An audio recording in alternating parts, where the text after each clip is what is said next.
Bem-vindos à última disciplina do curso de operador de caldeiras. Vamos falar nessa disciplina sobre legislação e normalização.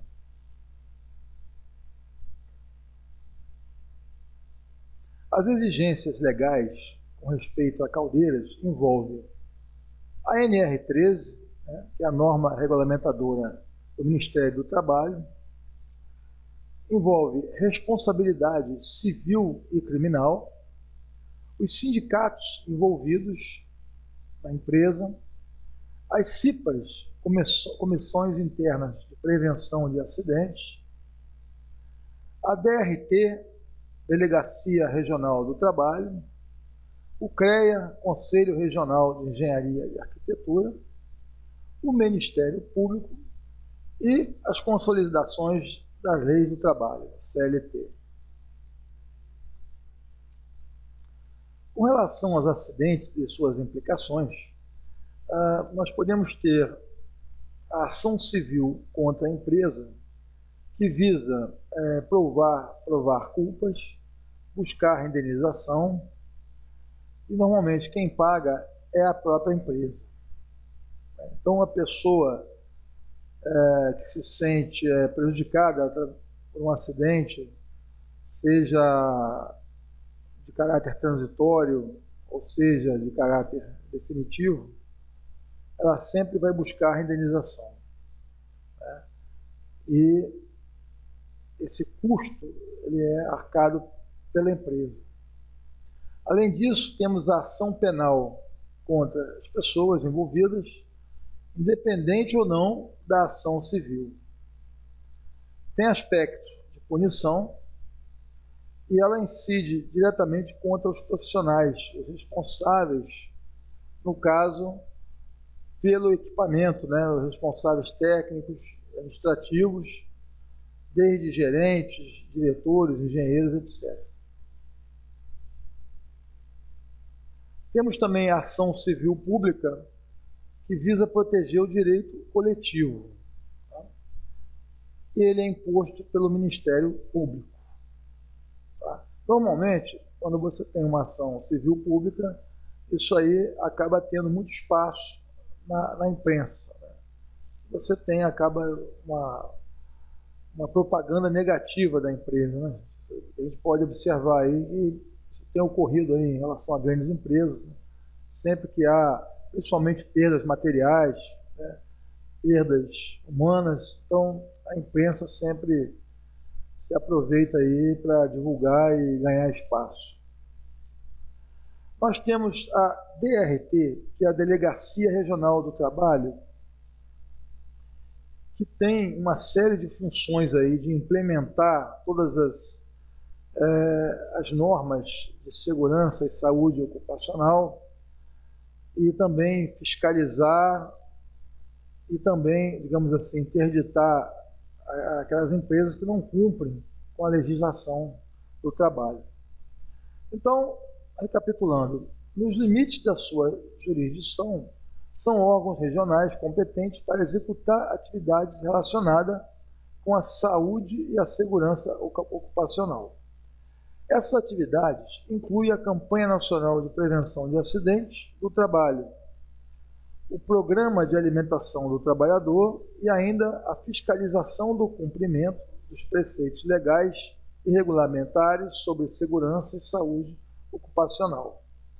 Compete ainda às delegacias regionais do trabalho adotar medidas necessárias à fiel observância dos preceitos legais e regulamentares sobre segurança e medicina do trabalho, inclusive orientar os empregadores sobre a correta implementação das NRs,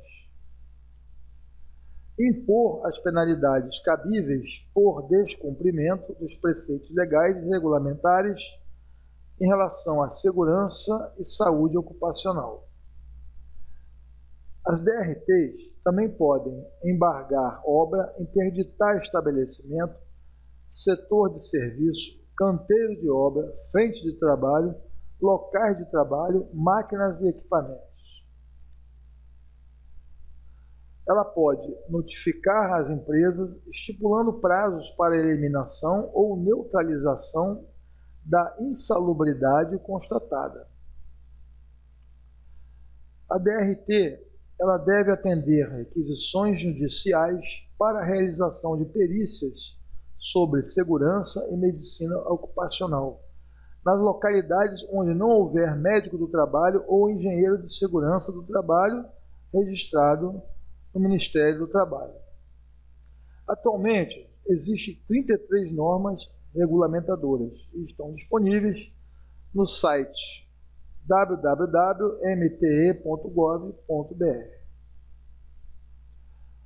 Bom, pessoal, a NR13 ela é uma norma regulamentadora do Ministério do Trabalho e Emprego que tem como objetivo regulamentar inspeções de segurança em vasos de pressão e caldeira.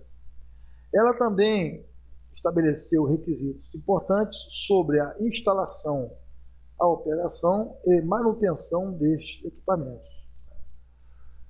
Ela foi criada em junho de 78, sofrendo revisões pelas portarias, né? SSMT 2 de maio de 84, SSMT 23 de dezembro de 94 e portaria 57 de junho de 2008. A primeira NR13 ela é difícil a aplicação, devido às suas exigências, e de certa forma ela ficou meio que na gaveta mesmo, sem utilização prática. Já a partir de 94, passou por uma grande revisão feita pelo grupo técnico tripartite, ou seja, governo, trabalhadores e empresas. E a partir daí, realmente, ela passou a ser utilizada. De lá para cá, nós tivemos diversas revisões também, inclusões de novos textos. Porém, a mais recente agora foi em abril de 2014. E essa nova revisão, ela informa o seguinte: ela exige que o teste hidrostático seja feito somente na fase de fabricação da caldeira, também dos vasos de pressão. Na inspeção periódica da caldeira ou na inspeção periódica dos vasos de pressão, esse teste hidrostático ele fica a critério do PH, que é o profissional habilitado. E isso é muito bom, porque, na realidade, o teste hidrostático sempre foi muito contestado pelos engenheiros de segurança, técnicos de segurança, devido à sua característica de induzir um esforço muito grande no equipamento. Então, se você tem uma caldeira antiga, num teste hidrostático, o que vai acontecer? Você poderá prejudicar ainda mais a estrutura da caldeira, que já é antiga. Então, esse teste hidrostático só deve ser feito a critério do pH. Porque existem outras formas de ele avaliar, né, essa caldeira, fazendo teste de estanqueidade, etc., medindo a espessura, ou seja, através fazendo as manutenções também, os reparos, e ele no final vai calcular, vai chegar a uma condição, né, de operação segura, sem necessariamente fazer um teste hidrostático. Então, recapitulando, o teste hidrostático somente na fase de fabricação da caldeira e dos vasos de pressão. Okay? Nessa revisão de abril de 2014, também foram incluídas as tubulações interligadas à caldeira, que contenham fluidos classe A e B. Essa classe A e B a gente vai ver mais para frente, e são fluidos normalmente combustíveis, né? E, por exemplo, acetileno, etc. E que estejam necessariamente em tubulações interligadas à caldeira. Então vão ser alvos também da inspeção. A NR13 deve ser aplicada aos seguintes equipamentos: A. Qualquer vaso cujo produto PV seja superior a 8, aonde P é a máxima pressão de operação em kPa e V o seu volume geométrico interno em metro cúbico. Para que nós possamos entender essa relação PV, podemos dar um exemplo. 1 kg-força por centímetro quadrado equivale a 98 kPa, aproximadamente 100 kPa. Então, se eu tiver um vaso de pressão em que a pressão de operação é igual a 1 kg por centímetro, ou seja, 100 kPa, e o volume é igual a 1 metro cúbico, então nós vamos ter aí 100 vezes 1 igual a 100. Então, esse vaso de apenas 1 metro cúbico, esse produto aqui ele vai me dar 100. Ora, 100 é superior a 8. Então, ele é um vaso de pressão. Tá? Só para a gente ter uma ideia, né? Se essa pressão máxima aqui de operação fosse apenas meio quilo, então eu teria que, ao invés de 100 kPa, eu teria 50 kPa. Então seria 50 vezes 1. 50 vezes 1 igual a 50. Continua sendo um vaso de pressão. O produto que é superior a 8. Ok? Só para a gente ter uma ideia. Incluindo os seguintes equipamentos: permutador de calor, evaporadores, vasos de pressão, né, ou parte sujeita à chama direta, que não estejam dentro do escopo de outras NRs, nem do item 13.1. Vasos de pressão encamisados, incluindo refervedores e reatores, autoclaves e caldeiras de fluido térmico que não vaporizem. E B, vasos que contenham fluidos da classe A, especificado no anexo 4, independente das dimensões e do produto PV. Muito bem, fluido da classe A. Nós temos aqui uma tabela que vocês vão receber também, material didático. O que vem a ser fluido classe A? São fluidos inflamáveis, combustíveis, com temperatura igual ou superior a 200 graus. Ou ainda, fluido tóxico com limite de tolerância de no máximo 20 ppm. ppm, parte por milhão. Ou ainda, hidrogênio ou acetileno. Então, esses fluidos aqui são o fluido classe A mencionado no slide anterior. Muito bem. Depois nós temos o fluido tipo B, que seria um combustível com temperatura menor que 200 graus, ou um fluido tóxico com limite de tolerância acima de 20 ppm. O fluido C seria vapor de água, gases asfixiantes simples ou ar comprimido. E o D, outros fluidos.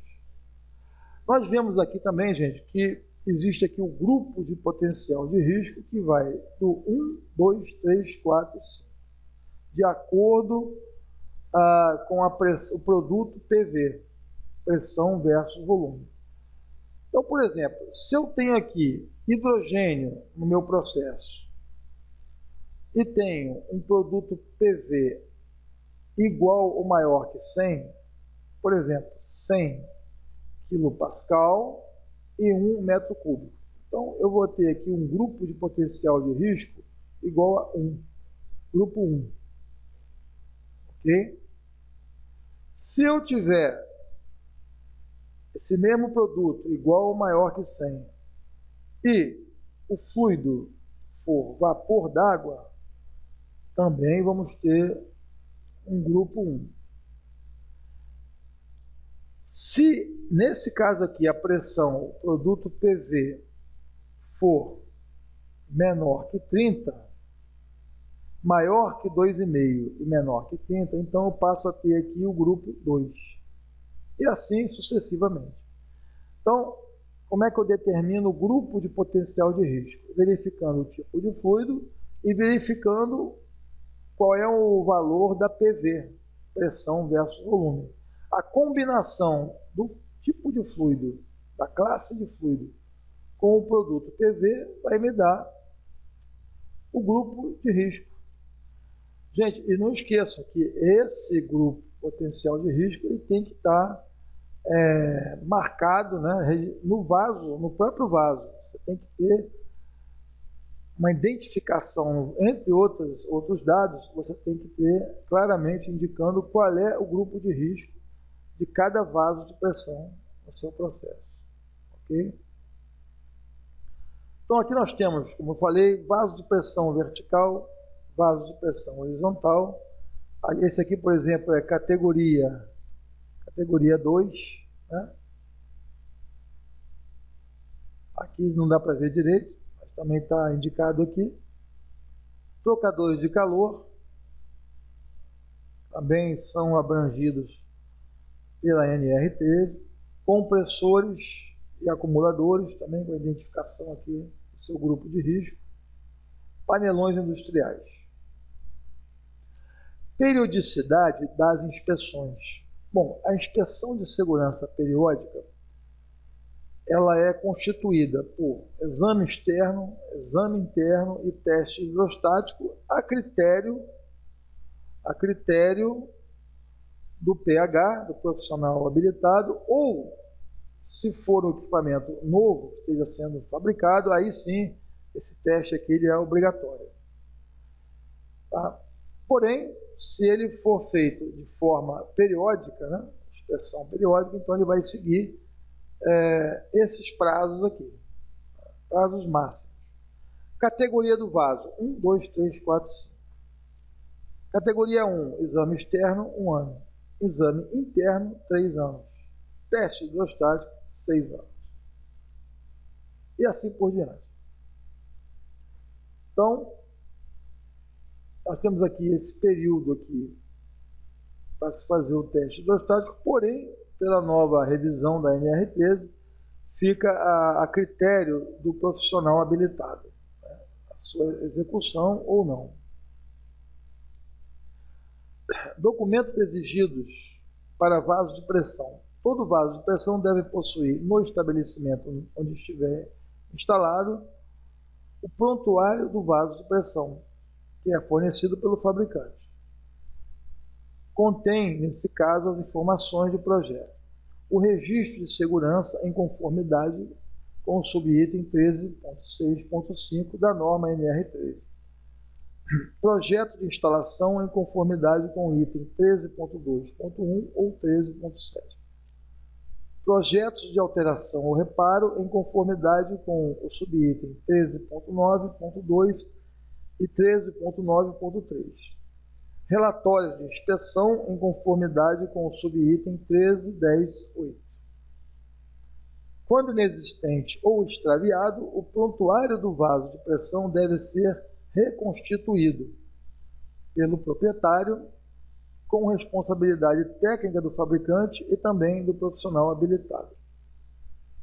Sendo imprescindível a sua reconstituição, né, com todas as características funcionais dos dados dos dispositivos de segurança, das válvulas de segurança e dos procedimentos para a determinação da máxima pressão de trabalho admissível. O proprietário do vaso de pressão deverá apresentar, quando exigido pela autoridade competente do órgão regional do Ministério do Trabalho, a documentação mencionada no subitem 13.6.4. A documentação referida no subitem 13.6.4 deve estar sempre à disposição para a consulta dos operadores, do pessoal de manutenção, pessoal da inspeção e dos representantes dos trabalhadores. E ainda do empregador na Comissão Interna de Prevenção de Acidentes, CIPA, devendo o proprietário assegurar pleno acesso a esta documentação, inclusive ao representante sindical da categoria profissional, predominante no estabelecimento.